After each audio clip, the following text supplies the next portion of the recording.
The park lights flickered on one by one as dusk slipped into night. Ethan stayed on the bench long after Claire's car disappeared, staring at the empty space beside him as if she might suddenly reappear. Lily shifted in her sleep, her breath warm against his arm, grounding him back to reality. People like that didn't just walk into your life. And if they did, they didn't sit on cracked wooden benches and cry like the world had ended. Yet she had. He folded the paper with her number carefully, slipping it into his wallet behind Lily's hospital bracelet, the one he couldn't bring himself to throw away. Something about today felt fragile, like it might disappear if he didn't treat it gently. On the walk home, Ethan replayed the conversation over and over. Her shaking hands. The way she paused before saying her name. The moment her voice changed when the driver addressed her. That wasn't an act. That was someone who had learned how to wear strength like armor, and had taken it off by accident. At home, Ethan moved quietly through the small apartment. The ceiling fan clicked unevenly. A stack of unpaid envelopes waited on the kitchen counter, accusing in their silence. He laid Lily in bed, kissed her forehead, and lingered longer than usual. "You're safe," he whispered. Words he said more to himself than to her. Only then did he turn on the television. The headline hit him like a punch to the chest. Claire Harrington, tech billionaire, CEO under fire. There she was. Same face. Same eyes. Only now they were sharp, controlled, unreadable. Cameras flashed as reporters shouted questions she ignored with practiced ease. The woman on the screen didn't look like someone who cried on park benches. And yet, Ethan knew better. He muted the TV. Money didn't erase pain. It only hid it better. Across the city, Claire sat in the back of the car, her hands clenched tightly in her lap. "Delay the meeting," she said evenly. "I'm afraid that's not possible, Ms. Harrington," the driver replied. "The vote. I don't care," she snapped, then exhaled sharply. "I'll be there in 10. Her phone buzzed nonstop. Advisors. Lawyers. People who depended on her power but had no idea who she was without it. She glanced at her reflection in the tinted window. Smudged mascara. Red eyes. Pathetic, she thought. And yet, lighter. For 10 minutes, she had been invisible. Not Claire Harrington, billionaire. Just a woman sitting beside a tired father who expected nothing from her. That scared her more than the takeover. Because she hadn't realized how desperate she was for that kind of anonymity. Back at the apartment, Ethan poured himself a glass of water and stared at his phone. He didn't text her. What would he even say? "Hey, sorry I didn't realize you owned half the city." Instead, he sat at the small kitchen table and let himself feel something dangerous. Hope. He crushed it quickly. People like Claire Harrington didn't come back. They didn't remember park benches or strangers with stroller-worn hands and hospital jobs. They moved on. They forgot. But Claire didn't sleep that night. Between meetings and legal threats, her mind kept drifting back to one simple moment. Ethan adjusting his daughter's blanket. The way he listened without trying to fix her. The softness in his voice when he said, "I've got enough." No one had spoken to her like that in years. Not since before the money. Before the empire. At 3:17 a.m., she pulled the folded paper from her purse. She typed a message. Deleted it. Typed again. Deleted it again. Finally, she locked the phone and pressed it to her chest like it was something fragile. Tomorrow, she told herself. Morning came fast for Ethan. Lily complained about cereal being too soggy. The bus was late. His supervisor scolded him for clocking in 2 minutes behind schedule. Life resumed its relentless pace. By noon, the park bench felt like a dream. Until his phone buzzed. Unknown number. He stared at the screen, heart pounding for no logical reason. "Claire, I don't usually give my number to strangers. Or sit on park benches. Thank you for both." Ethan read it 3 times. Then he smiled, a real one. "Ethan, anytime. The bench has excellent listening skills." 3 dots appeared, disappeared, then appeared again. "Claire, I might need that bench again. And maybe, coffee that tastes like regret."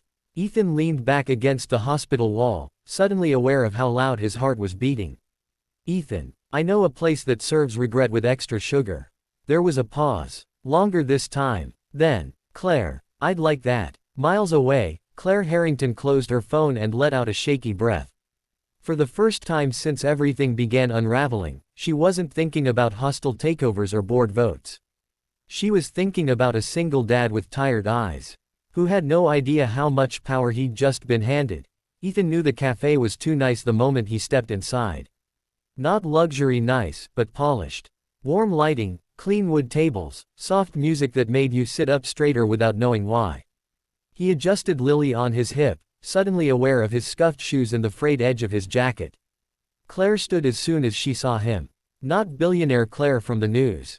Bench Claire. Her hair was pulled back simply, her makeup minimal, eyes tired but bright when they met his. For a moment, neither of them spoke. Then Lily waved. "Hi," Lily said seriously. Claire laughed, startled and delighted. "Hi." That laugh, that unguarded sound, calmed Ethan more than anything else. They sat. Coffee arrived. For 10 minutes, they talked about nothing important. Lily's favorite cartoons. Ethan's night shifts. The way the city never really slept. Claire didn't check her phone once. But the truth sat between them like a third cup on the table. Eventually, Ethan broke the silence. "So," he said gently, "I saw the news." Claire's fingers tightened around her mug. "I figured you would. You didn't lie to me," he added quickly. "You just didn't tell me everything." She met his eyes. "Would you have stayed if I had?" Ethan paused. "I don't know," he admitted. "But I'm still here now." Something in Claire's face cracked, not into tears, but into relief. That was when the cafe door opened. And everything changed. A man in an expensive suit walked in, scanning the room with sharp eyes. He froze when he saw Claire. "Claire," he said, voice tight. "There you are." Her body went rigid. Ethan felt it immediately, the shift. The air tightening. "This is Daniel," Claire said quietly. "My CFO." Daniel's gaze flicked to Ethan, then to Lily. His polite smile didn't reach his eyes. "We've been looking for you," Daniel said. "The board meeting was moved up. You missed it." "I know," Claire replied coolly.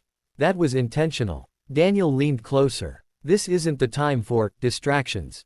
Ethan stood instinctively, placing himself just slightly in front of Claire without realizing it.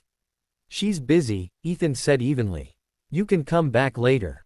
Daniel stared at him like one might stare at a misplaced piece of furniture. "And you are?" Claire answered before Ethan could. "He's my friend." The word landed heavier than it should have. Daniel's jaw tightened. "Claire, we need to talk." "Alone." She didn't move. "No," she said. "You need to talk." "I'm listening." Daniel exhaled sharply. "The hostile takeover vote passed." "Barely. But there's a problem." Claire's eyes darkened. "What kind of problem?" Daniel lowered his voice. "They're challenging your leadership. Claiming emotional instability. They've submitted footage." Ethan's stomach dropped. "Footage?" Claire asked. Daniel hesitated. "From yesterday. The park bench." Claire went pale. "They followed me," she whispered. Ethan clenched his fists. "That's illegal." Daniel shrugged slightly. "Not if it was public." Claire straightened slowly. "So this is what this is about." Daniel leaned in. "They'll use anything. A crying CEO. A mystery man. A child. They'll say you're compromised." Ethan felt heat rush through him. "I didn't ask to be dragged into your war." Daniel turned sharply. "And yet here you are." Claire stepped between them, her voice steel. "Enough." The cafe had gone quiet. People were staring. "We leave," Claire said. Daniel opened his mouth to argue. Claire didn't let him. "I said, we leave." That night, Ethan couldn't sleep. Claire's words echoed in his head.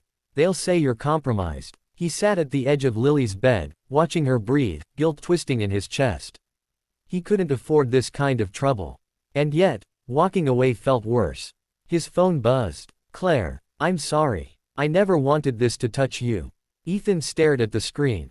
"Ethan, I sat on a bench. That's not a crime." A pause. "Claire, to them, it is." 2 days later, Claire showed up at Ethan's apartment. Not with a driver. Not with security. Just her. She stood awkwardly in the narrow hallway, taking in the peeling paint, the flickering light. "This is where you live," she said softly. "Yeah," Ethan replied. "Welcome to the penthouse." She smiled faintly, then grew serious. "They're pushing for an emergency hearing. They want me removed." Ethan leaned against the wall. "And what do they need?"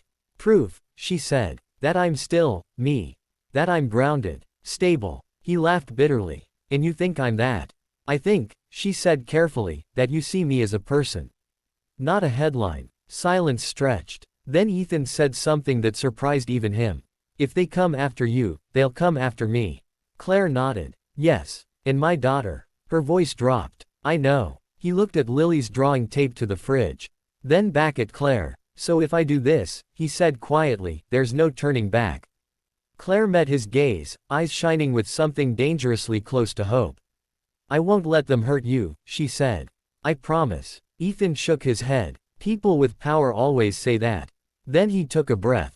But people without it don't get many chances to matter. He held out his hand. I'll stand with you. Claire took his hand like it was the most precious thing she'd ever been given.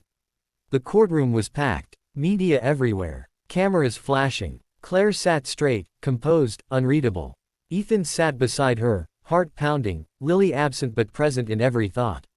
The opposing lawyer smirked. Ms. Harrington, he said smoothly, isn't it true that under stress, you seek comfort from strangers? Claire didn't answer immediately. She glanced at Ethan, then spoke clearly. I seek truth, she said. And sometimes it sits beside you when the world walks away. A murmur rippled through the room. The judge leaned forward, and for the first time since the takeover began, Claire Harrington wasn't fighting alone.